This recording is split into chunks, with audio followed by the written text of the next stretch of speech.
Hey y'all, and welcome to Elijah's Corner. This is my podcast. Today's topic is what is identity? As you can tell by the title page, what is identity? Identity as a word, as just a word, can be said to be who you are, but it's more than that, okay? Identity is more than just who you are, okay? And it's more than just a word. Identity is something that teaches you how to remain. It's almost like when you plant a tree in the ground and years later it has time to grow, it has time to all that.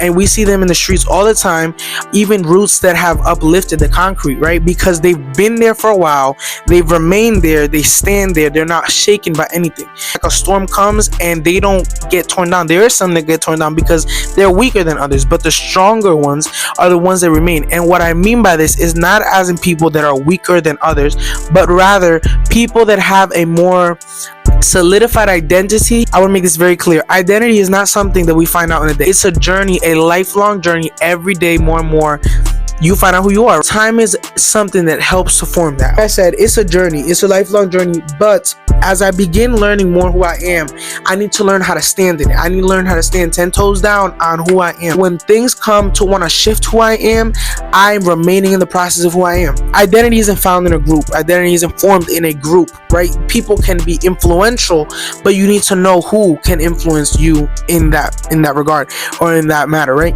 A perfect example, right? For those of you who don't know me, my name is Elijah, right? With that said, I'm a person that I'm a clown. I like to joke around. And I like to talk. I'm a talker. I'm a yapper. All day, every day of my life. But it's like that's just who I am, right? And I'm emotional. I can tell you 100% I'm emotional. Some may say I'm too this or too that, and that's fine. That's their opinion.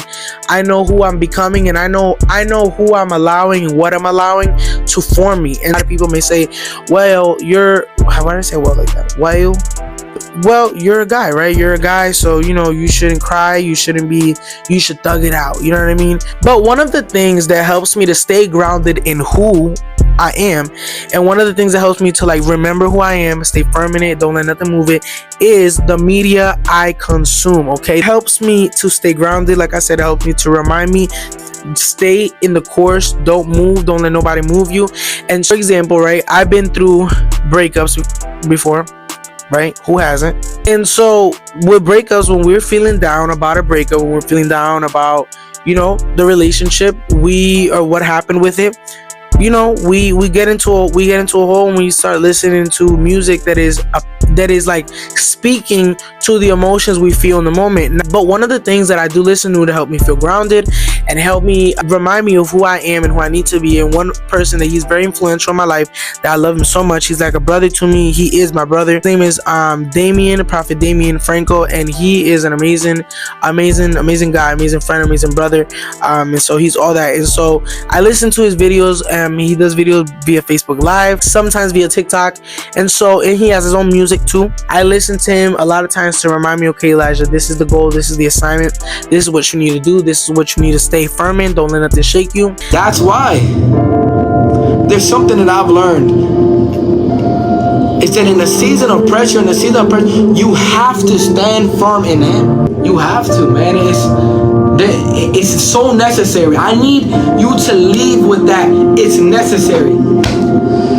In these seasons, there's moments where there's certain people that will leave your life. I don't know who this is for. There's people who will leave your life that you feel like people are leaving your life. People are disconnecting, and it's simply because they cannot go with you to the next level the Father's taken to you. That's something that my mom and dad have taught me. Certain things happen because they're not ready to go to the next level with you. The Father is removing people from your life because they can't go where He's taking you. With that said, another thing, right? Otra cosa. Speaking of that, I'm speaking Spanish. Right? And people who know me know that I'm low-key on no sabo, but that's okay. And I'm gonna get into why that's okay. But one of the things that's a big part of me that I didn't always feel pride in was my culture, was the fact that I'm Boricua, right? And I explain to you why. Okay, there were things about, right, my identity as a Boricua, or part of who I am, part of Elijah, is that both of my parents are Puerto Rican. My mother is from Sabana Grande, and my father is from Luisa, right? And so they come from different parts, but they're both Puerto Rican, right? But for me, I have been to Puerto Rico not too many times, right? And I was not born there. And so for me, sometimes it made me feel a little bit of a disconnect. And I kind of felt sometimes like not ashamed of saying I'm Puerto Rican, but it's like, okay, I'm not Puerto Rican, so I don't count in a way. And it's like, I feel like people made me feel like because I wasn't Puerto Rican, I didn't count because I wasn't like de pura cepa, how they say, right? I didn't count. But what I didn't understand is that that had nothing to do with that. People's definitions of what is a Boricua, people's definitions of what they perceive me to be as, didn't matter. I was still Boricua. I was still a Puerto Rican. I was a Puerto Rican that don't know that much Spanish, but it's okay. Okay, I appreciate the culture, and it is my island. Though I wasn't born there, though I'm not always there, though I don't live there, that is my island because it's in my heritage, right? And so I didn't feel connected. I felt ostracized from that community. I felt like, damn, like I wish I was more Puerto Rican. I wish I was more authentic. But what I didn't understand is that I am. I may not have been there, I may not have grown there, I don't know all the experiences. I wish I could have, but I didn't. That's just how life works. Sometimes it's just it was what it was, and I needed to be confident in who I am regardless of it. But I have learned to love that part of me no matter what people got to say about it. I've learned to love that part of Elijah no matter what anybody has to say. Okay? Another thing has really shaped my identity and is a big, and I tell you, when I say big, it's like huge part of me, okay, is my faith, right? It's a very important thing in my heart, my faith. And I'm gonna go deeper on it. I'm gonna explain to you, right? I have learned, okay, that or through the faith, that like my faith, okay, life is a journey. Faith is a journey. Faith is a big, and I tell y'all, faith is a journey. I don't wake up this day and smiling like, you know, the sun is like, when I wake up, the birds don't chirp you automatically, and as I walk, the plants around me begin to grow once again. And no, faith is a journey. Faith sometimes gets ugly. Faith sometimes gets hard. And through that, I've learned that life is a journey. Okay, faith is believing in what's not seen. And to a lot of people, that may be a difficult thing to do. To a lot of people, that may be a tough thing to do. Faith is believing when you don't see it, believing that it's going to happen even when you don't see it, believing that there's someone looking out for you even when you don't feel it, believing that you belong, believing that you are meant to be even when sometimes you feel like, why am I here? That is faith. Faith is a journey. It's taught me life is a journey, and loving myself is a journey. That is what faith is, and that is what loving yourself is. Because sometimes we're gonna wake up and not feel the most confident about ourselves, but in the midst of not feeling the most confident, we have to still know, hey, you are the bomb, you are the GOAT. Not arrogant, but confident. That's one thing that's really helped me stay grounded. Okay? And I'm not talking about legalistic behaviors. I'm not talking about that side of that. I'm not talking about that at all. I'm talking about simply the word faith, believing.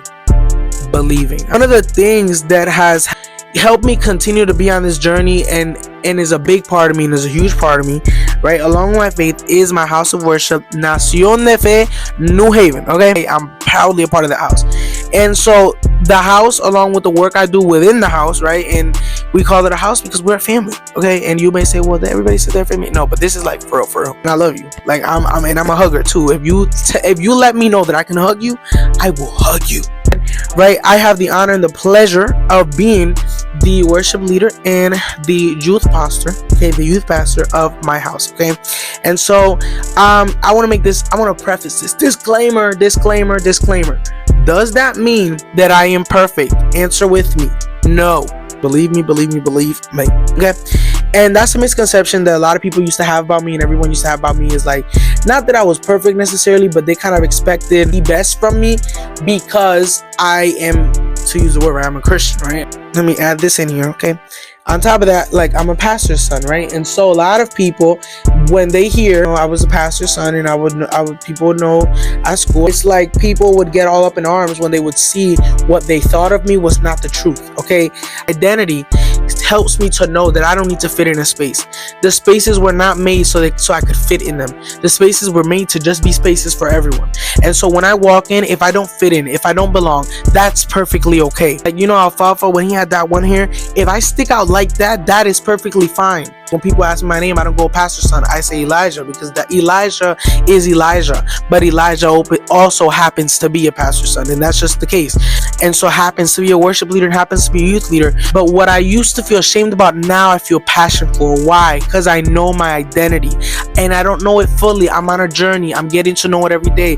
But that's why I'm proud, and I can say it out loud, and I can say I don't care what people have to say, because I'm proud of it.